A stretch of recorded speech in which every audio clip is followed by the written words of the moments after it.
It was a 3-year scramble to undo several decades of integration.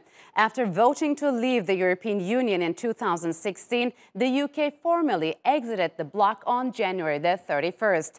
That's in sharp contrast to Turkey's decades-long EU aspirations, which are now on hold. As Brexit becomes reality, Turkey has lost its biggest supporter for membership in the bloc.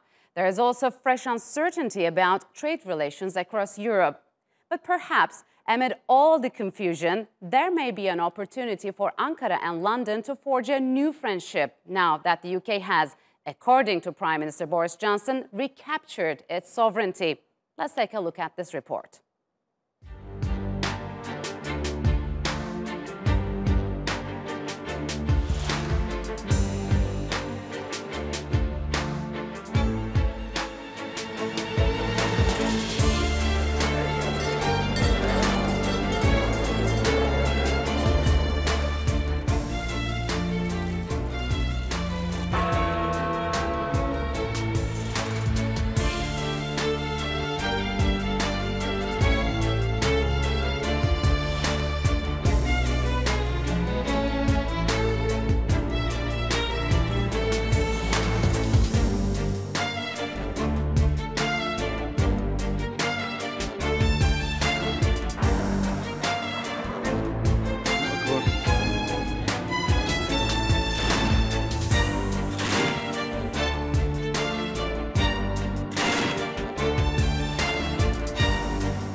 Tonight, we are leaving the European Union.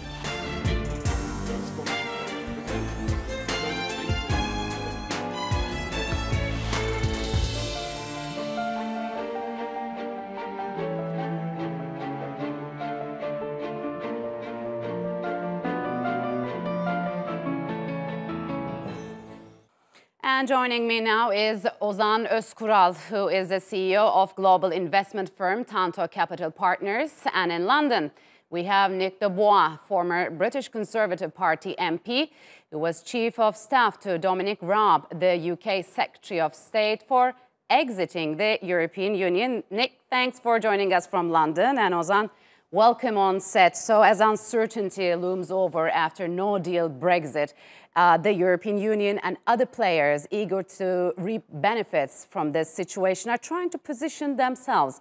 Among them is Turkey. So is Brexit an opportunity for Turkey to forge its trade ties with the United Kingdom? And what do you think are the most significant obstacles before that? Sure, I think it absolutely is. I think it's a great opportunity for both sides to bolster the trade that they have historically had over the course of many, many years. That's the easy answer. The more, I guess, nuanced one is that now that UK has 11 months or so to execute Brexit, and there's roughly about 25,000 people working within the government, which is triple the size that it was before 2018, working on it in the UK, I think the main challenge will be in finding the right scope, human resources, to be able to negotiate a successful trade agreement with, not just with Turkey, with many other important counterparties. So the challenge is to try to really get some airtime and some, I guess, management time, if you will. But it's a limited time. We have only 11 months. It's a very limited time, a lot of things to do. But is it an opportunity? It absolutely is. Turkey has always been a strategic ally of the UK, and now perhaps this will present a renewed opportunity to also take it a level up.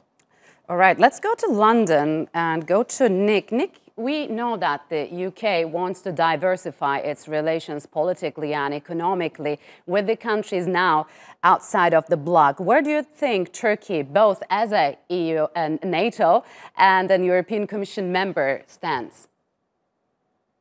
Well, let's be very clear. Turkey is a hugely significant economic, political and security partner to the United Kingdom. And there is no doubt about that right across the government. So that's a good thing. It's also a country that has huge historical ties.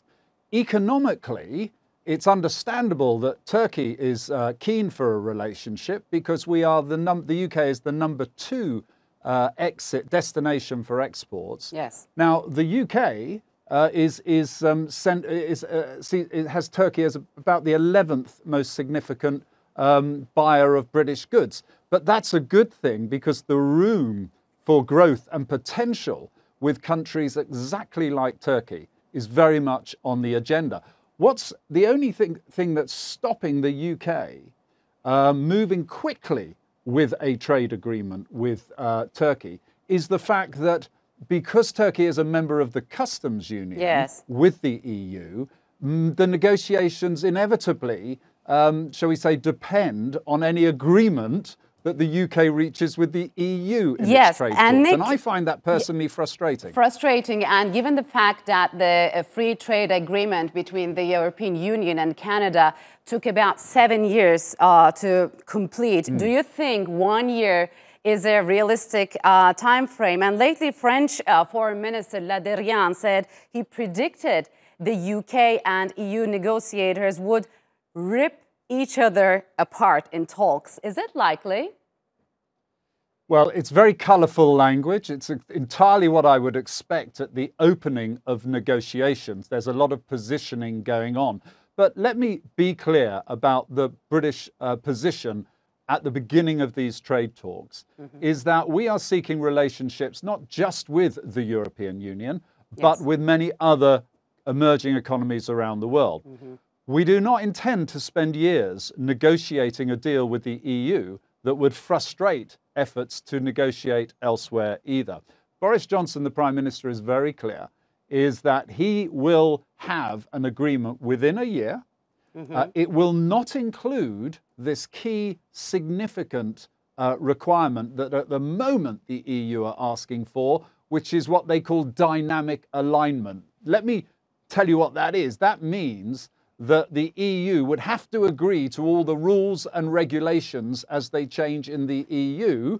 And that's something Britain did not leave the European Union for. So at the end of this year, there will probably, and this is my opinion, there will probably be a slim agreement in place along with mutual recognition agreements that will allow us to build upon in the future. And more importantly, but on the other to hand, build a relationship with Turkey. Yes, and this will affect, if I'm not mistaken, Turkey as well. It seems like it's going to be an ugly divorce. But Turkey's trade minister said exports to the UK are expected to drop by $3 billion in the event of no deal. It was a recent statement. But now that the UK has officially left the European Union, the Turkish exports to the UK will expose competition from Chinese, Vietnamese, and Asian firms. How it would withstand with this? Look, I mean, ultimately, it is a free market, and what we are looking to aim to create in any sort of a globalized ecosystem is to make sure that there are as little barriers to competition globally as possible to let the, if you will, the best of the firms and countries and sectors kind of win.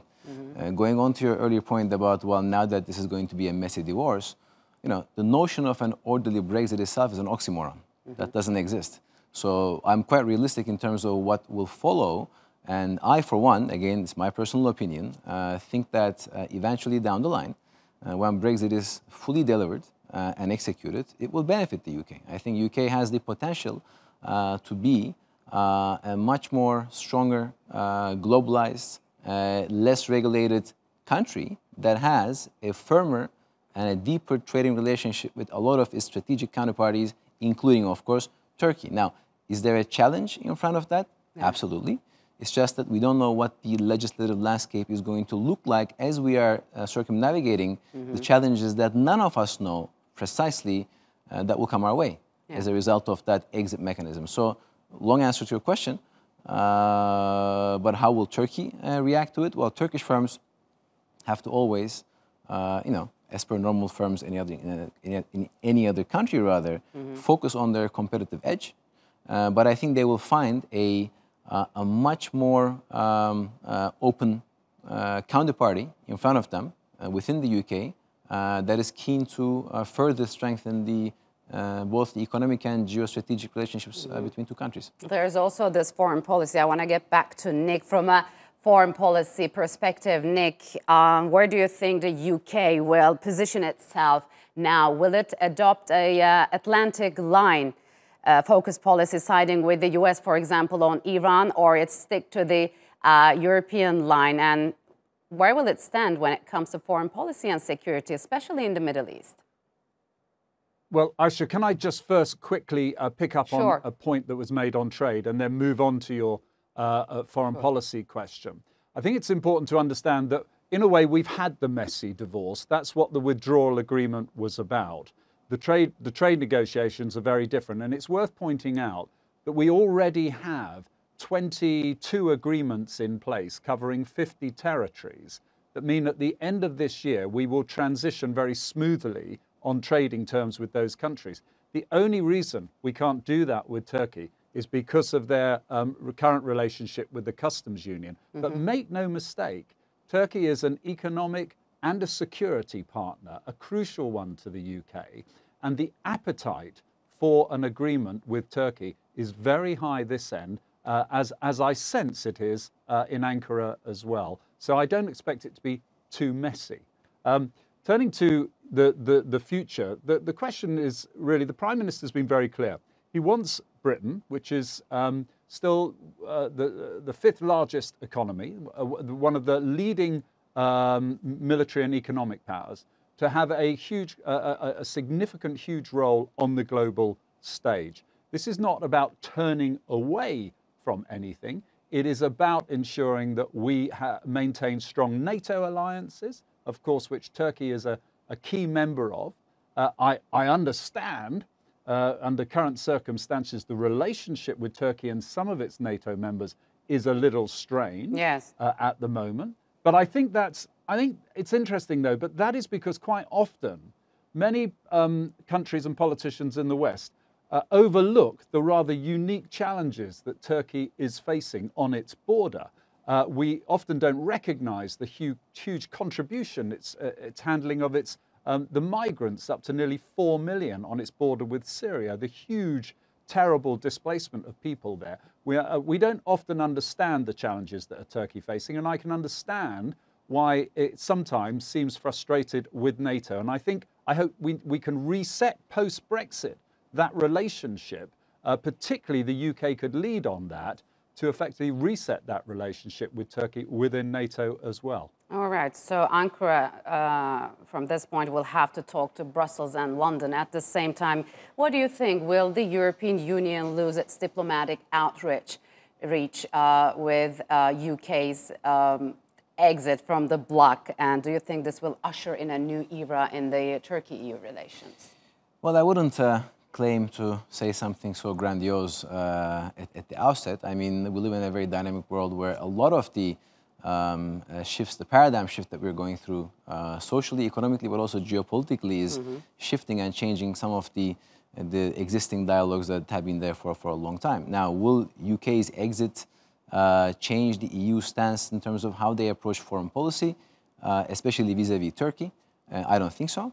I think fundamentally what we have to look at and acknowledge is that there is, despite of the fact that UK is exiting the EU, there are still a lot of common factors, vision, value, and a vision for the future of the world that unites us together, regardless of whether we are part of a bloc or not. So when it comes to the foreign policy apparatus, I think the big challenge that a lot of the Western countries, and I include Turkey into that as well, although Turkey has a unique position to be in the middle of it, is going to be much more so talking about how the world deals with the rising power of China and combating terrorism on a global scale, which impacts all countries in the liberal world. So, gentlemen, I'm afraid we're out of time. Nick, thank you very much for joining us from London. And Ozan, thank you for being here. Appreciate it a lot. Sure.